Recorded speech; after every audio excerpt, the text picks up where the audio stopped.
Welcome to Penrose Learning, where we make understanding easy.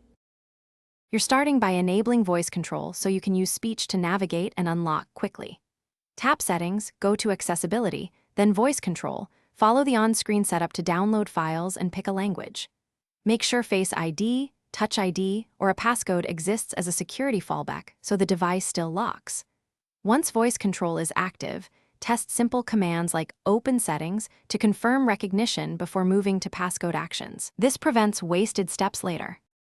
Now you'll create the command that enters your passcode with voice control.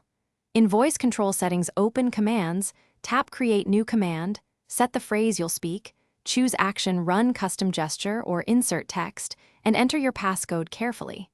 Assign the command to apply always or to certain apps.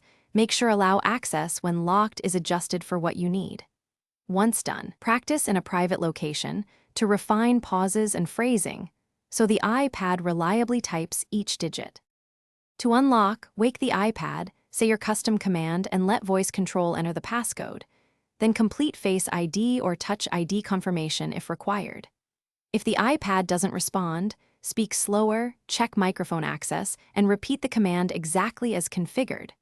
When problems persist, delete and recreate the command, refine language settings, or restart the iPad.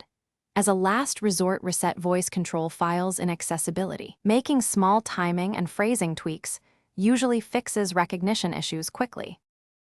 Thanks for watching. If this was helpful, leave a like and consider subscribing. See you next time.